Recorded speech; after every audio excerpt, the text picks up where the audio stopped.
Hi, I'm Michael Firkins, and I just want to welcome you to my video. For the next hour, I'm going to be talking about a lot of different techniques that I used when I was first learning how to play, and some of the techniques that I'm using right now. I'm going to be covering a lot of rhythm techniques and just texturizing with the guitar, and then towards the end get up to a little more of the technical stuff with scales and arpeggios. Before we get into anything, I just want to go ahead and give you a note to tune to. Start with the E.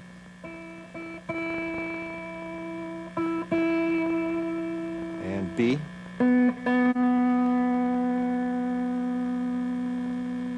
G. D.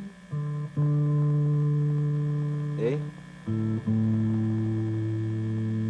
And E.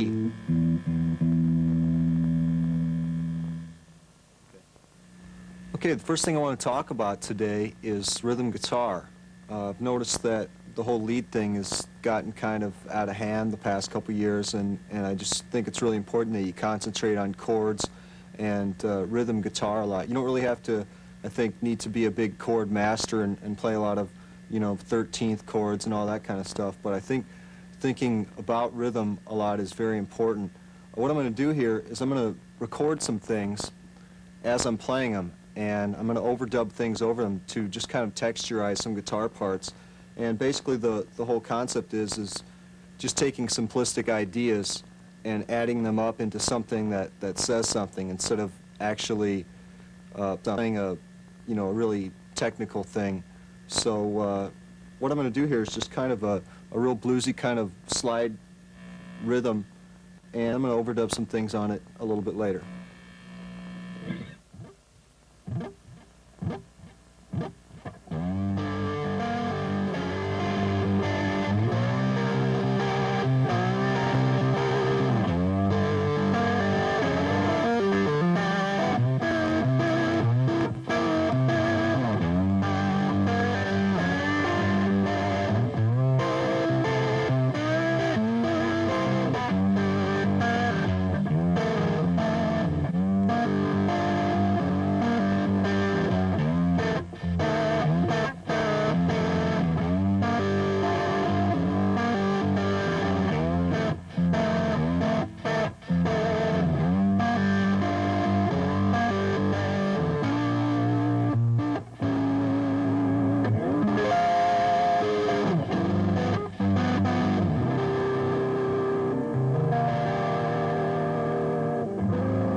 Okay, all I was doing there was just thumping on the bass note as I was imitating slide on the higher strings with my whammy bar. I was just doing a little bit of... And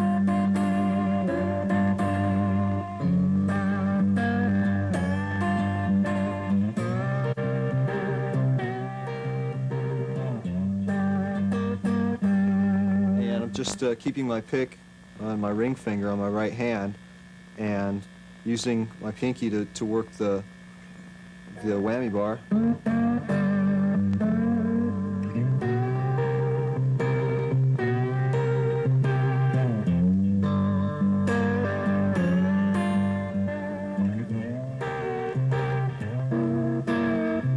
Using a couple 7th chords up in there, and a lot of open strings down here. 7th chord down there. Okay, what I'm going to do now is just plug into a different sound and do some clean things on top of that rhythm that sort of complement what I already laid down.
All right, what I was doing there was just some volume swells with a clean sound, and obviously I'm just hitting the note before I bring it in and just slowly bring the volume knob in.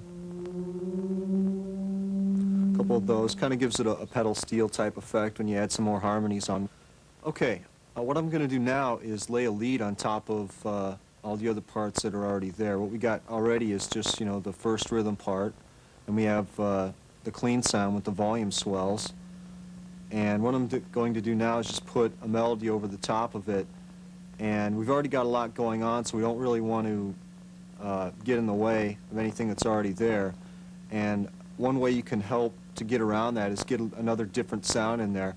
I don't think, you know, I'd want to use the same sound as the prior electric sound to lay the lead down. It's going to kind of clash with the frequencies in there. So what I'm going to do is use the wah pedal down here, and I'm going to just turn it on and pull it all the way back to give it kind of an old-time, real low-endy kind of sound, and lay the melody over the top.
Okay, what I want to talk about now is kind of what I was doing before with the imitation slide technique, except get into it a little bit more and explain a little bit about what I'm doing. Before I get into it, though, I want to kind of just play for a little bit and give you an idea of what I'm doing.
Okay, to explain a technique like this, there's a couple things you need to know. First of all, just using your fingertips helps you get a lot better of a tone for this kind of style. You know, a lot of the old slide players, I think, use their fingers, and it just allows you to pluck 2 and 3 notes at a time and just get that kind of sound.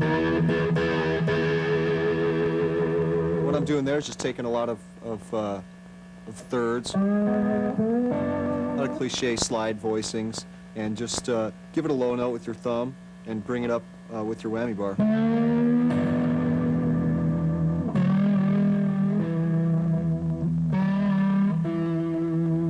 And sometimes, you know, you can give it a bend on with your left hand also at the same time that you're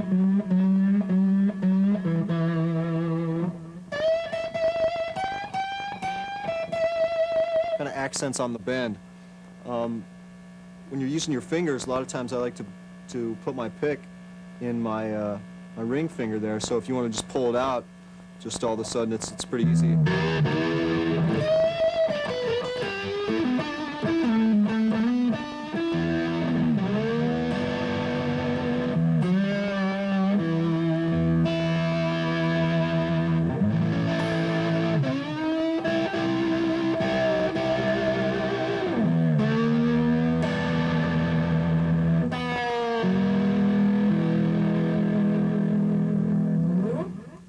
Okay, I don't know really where I came up with a technique like this. A couple of the influences that helped me out after I had started playing a couple of these things were just some Led Zeppelin riffs, just a little bit of, you know.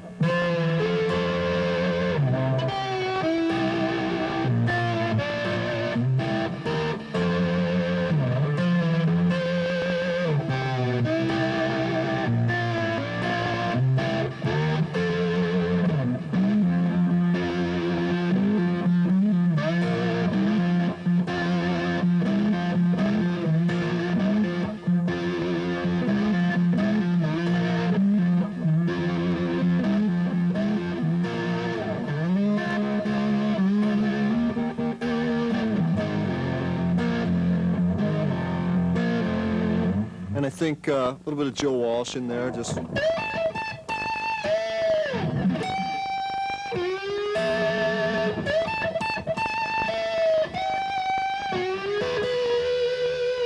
right, for the most part, what I'm doing is pushing on the whammy and letting all the strings come up in tune.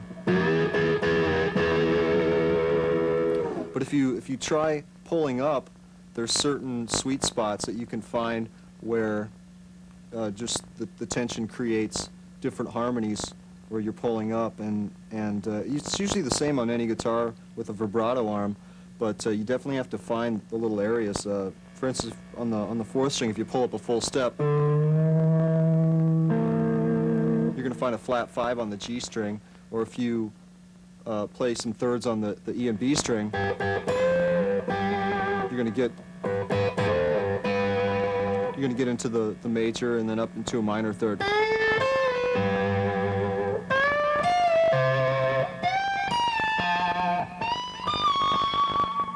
Okay, there's also a couple other areas where if you say you want to add in a couple low notes when you're doing some of the higher bends, you want to add something in low. Usually it doesn't work out with the tension, so sometimes you have to pull up a little bit on one of the lower strings. And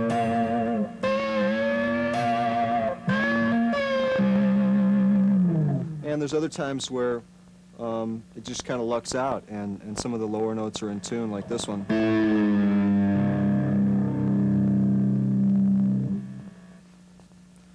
Okay, just to sum up this technique a little bit, I just want to say that it's mostly a feel thing. It's a little bit of maybe listening to some slide players and just getting a feel for the certain different voicings that someone might use on the slide. Basically, you just kind of get the technique down. You just kind of go for it.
Okay, I'd like to talk about lead playing for this next section. One of the things that helped me out when I was first learning to play was just taking scales and learning them in all the different positions. The way that I found helpful was just taking one scale up the string and then building the scale off each one of those notes.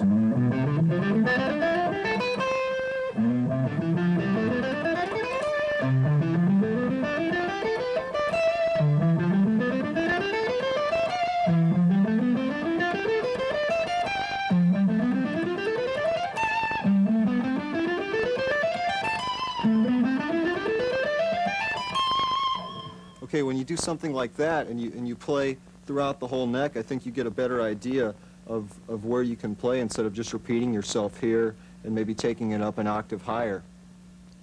Okay, I think the best thing about learning these scale positions isn't the fact that you're sitting around playing them all the time, but the best thing about them is just learning where you can solo.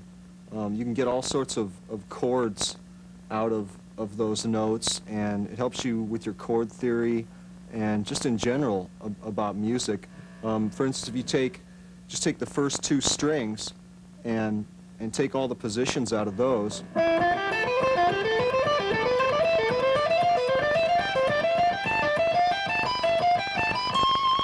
have a lot of different possibilities of chord fragments and patterns that you can make out of those. For instance, get all your thirds, all your sixths.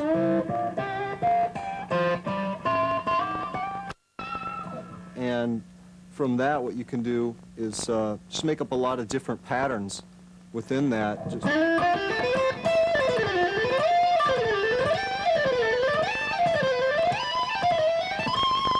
all I was doing there was just taking each position, skipping over one of them, and coming back to the one that I skipped.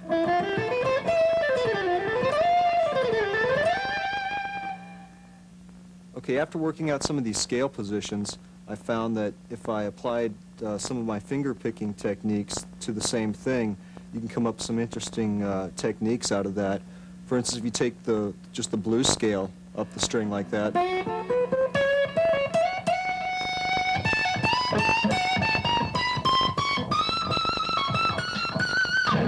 take that and do the same thing on the B string.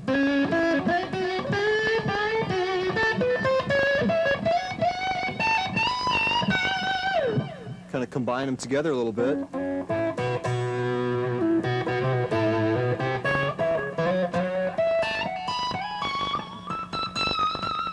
And then and mix it up a little bit.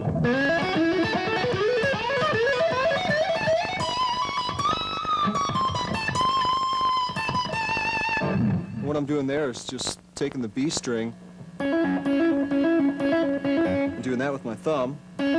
Just a little hammer and a pull-off, and then giving the E string a little pull after I'm done. And do that and just repeat everything up the scale.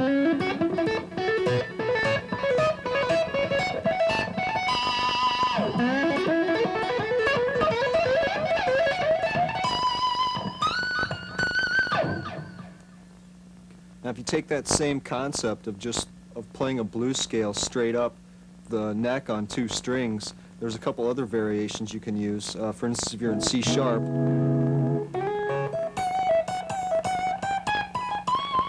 and taking the scale straight up the string and using more of thirds and seconds as opposed to fourths.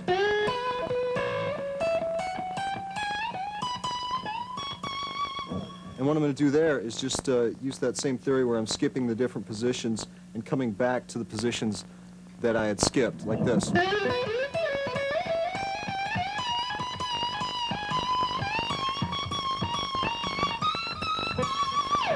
And let's play a little bit slower for a second.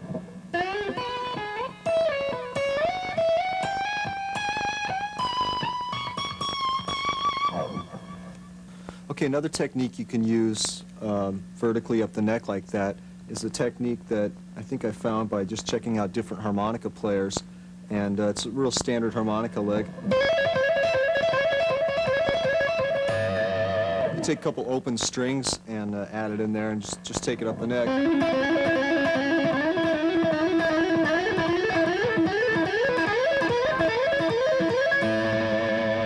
What I'm doing there is just the same thing again.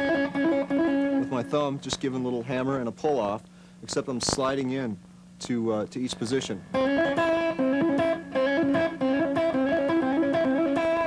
And I'm just giving the first string a whack with my first finger on the open string.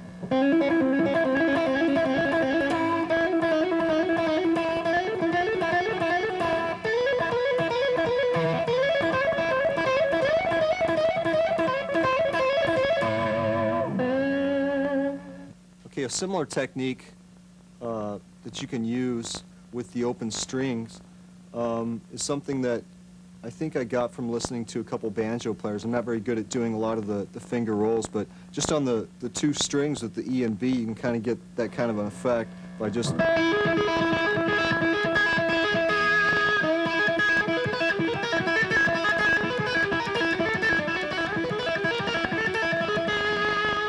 What I'm doing right there is just, my right hand is pretty much just back and forth on the two strings.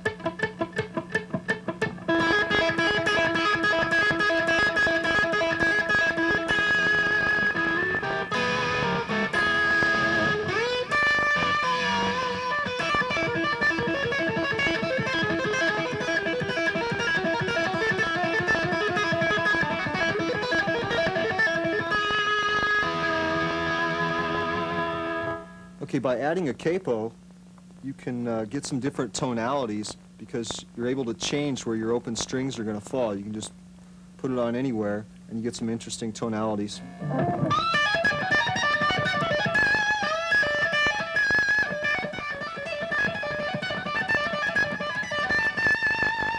And right there what I'm doing is just, you know, again, skipping the different positions and coming back to the ones that I was skipping.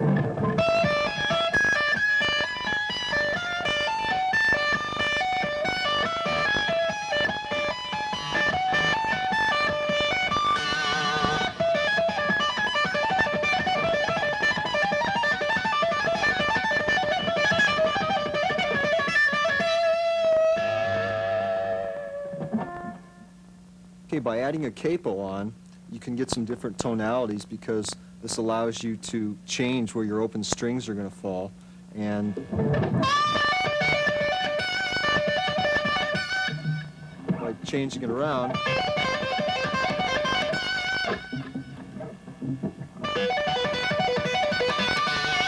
you get a lot of different tonalities happening.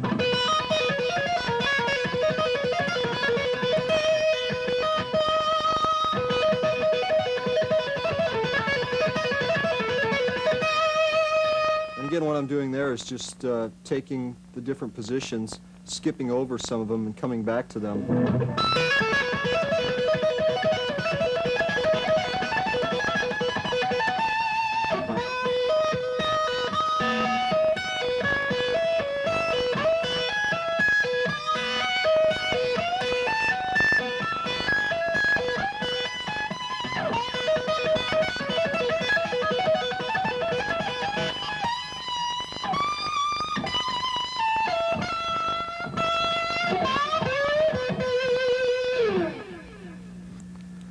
Okay, now getting back into the pedal steel kind of effect, if you take some of these intervals of sixths and do kind of the same technique with them, you can get a lot of nice pedal steel or country kind of effects just by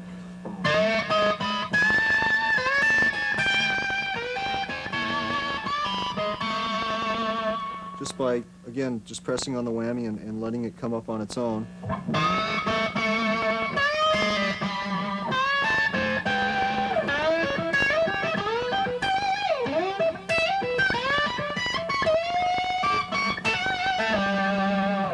Okay, going back into the skipping of positions, you can take that same theory and get some other licks with that.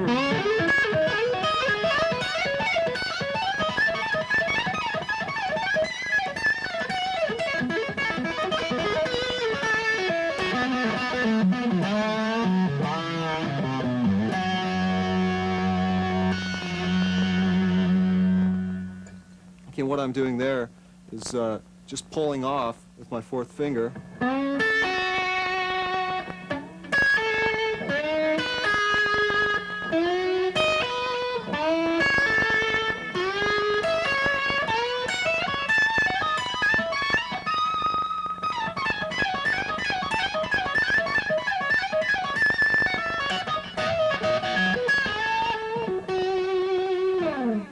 Okay, if you add some open strings to that same theory, you can come up with something that I think kind of sounds like almost like a tap, but it's not really. It's kind of like this.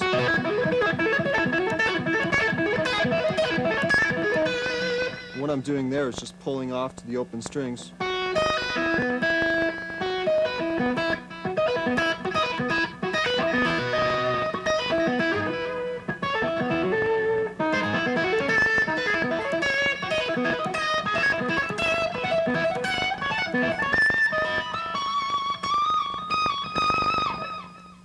Okay, just to sum up this last section that we were just talking about, I just want to remind you to try to take different elements of your playing and try to use chords and different rhythms and different techniques to try to come up with something whole and entertaining for yourself.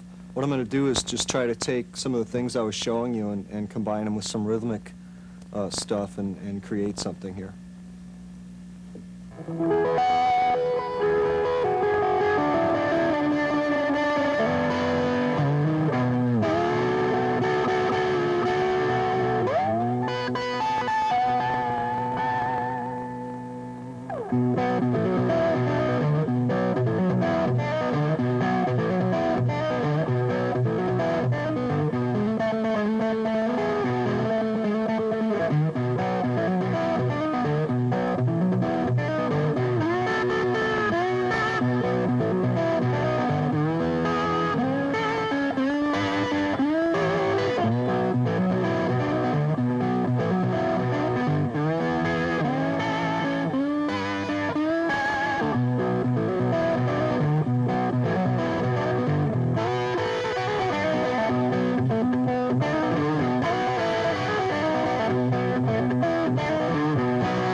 All right, for this next section, I'd like to discuss sweep picking a little bit with different chord shapes going up the neck. And again, I'm using those same 7 positions that we talked about earlier, except this time, instead of singling out certain notes, I'm singling out the triads and the 7th chords that you can find all the way up the scale. You start on each note of the scale and work up a 7th chord. Right there, I have C major 7, go up to D, and you have D minor 7, to E major 7, or excuse me, E minor 7, F major 7, G7, A minor 7, and B minor 7 flat 5, and back to C major 7. Okay, another technique you can try with those same patterns, it's kind of similar, except for on the way down you kind of loosen things up and mix it up a little bit. So sweeping upward, and then on the way down, so it sounds like this.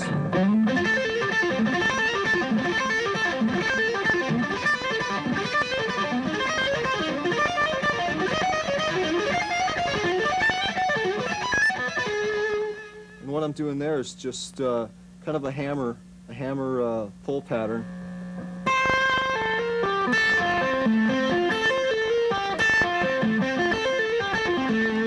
And if you noticed, I was kind of mixing up. I wasn't really staying with the scale that time. It's kind of fun to try out different shapes. One that I think sounds kind of cool is going up a full step and then a half step and then a full step and then a half step like this.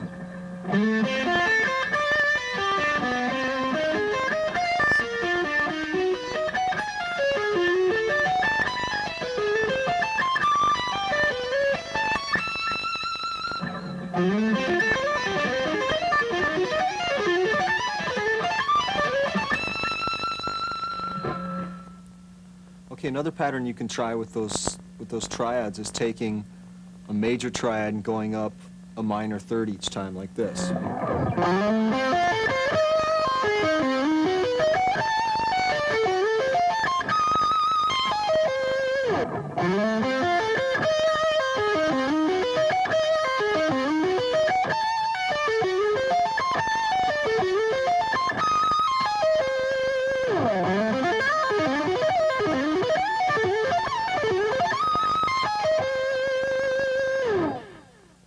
Okay, another technique that you can add on to this is just adding a right-hand tap note to each one of those triads, and that'll make it, you can make it either an octave or a seventh or sixth, fifth, so on and so forth.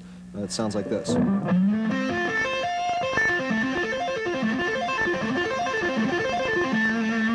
what I'm doing there is just tapping on the octave.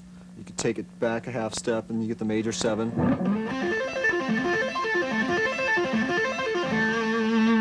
Or a full step to the dominant 7.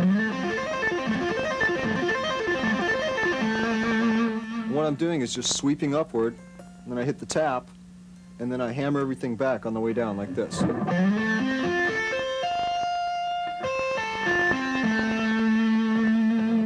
And obviously keep in mind that you don't always have to pick or sweep over here. That would be pretty uncomfortable to have to sweep and then tap and come back. It's okay to do your sweeping around the neck.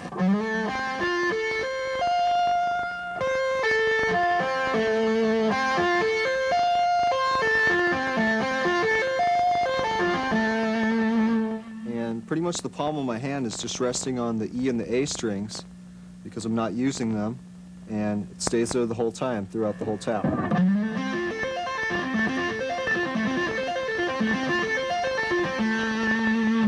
Now you take that same sweep and you climb up the neck in some of the different triads out of the scale like this.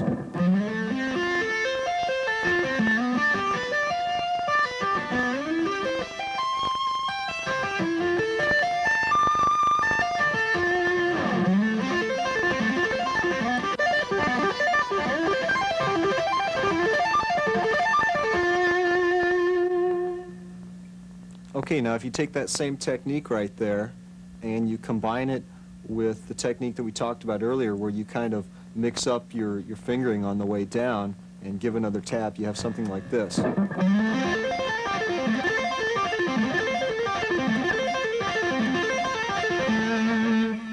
I'll play that slow for you.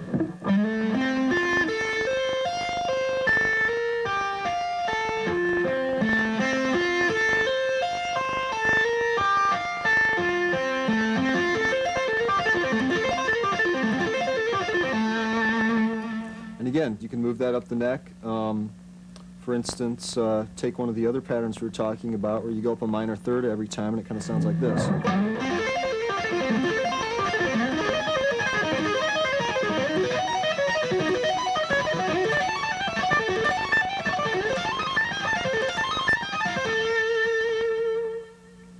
Okay, now you take some of those different techniques that I just showed you and you start mixing them up a little bit and try to take different elements of your playing and come up with some really wild licks. Here's a couple of them that I came up with.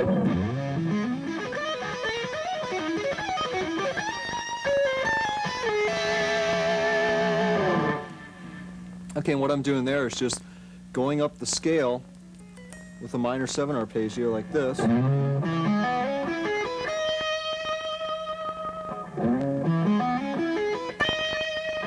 hitting a grace note on the E and the B strings.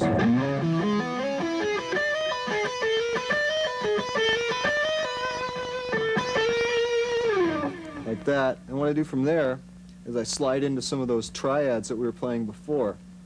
Okay, now that you take some of these different techniques that I've shown you and you kind of mix them up and combine different elements of your playing to come up with some really different kind of licks by combining other ones like this.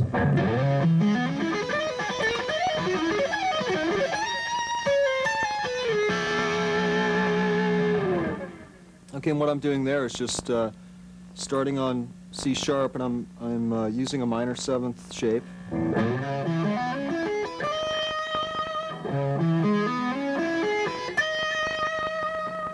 And then I'm going into a couple grace notes on the E and the B string.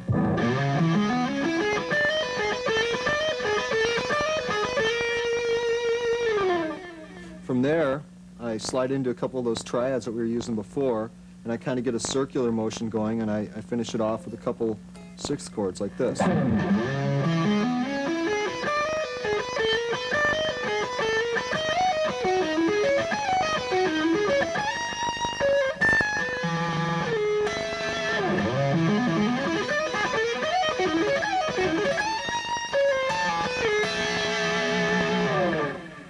Okay, if you take a different scale other than the ones we've been playing, and you take some of the different elements from before and add them into a different scale, you can come up with some interesting tonalities. Just taking a harmonic minor scale, putting a flat 5 in there, and creating some arpeggios out of that, you can get something like this.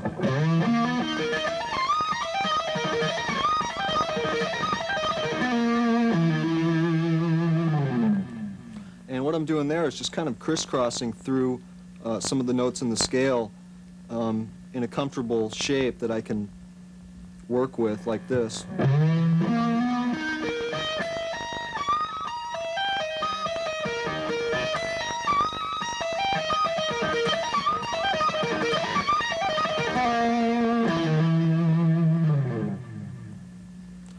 Okay, just to sum up everything that we've talked about, we've covered a lot of rhythmic things, and we've covered a lot of lead playing, and I think the most important thing that has helped me out over the years is to just try to combine the two.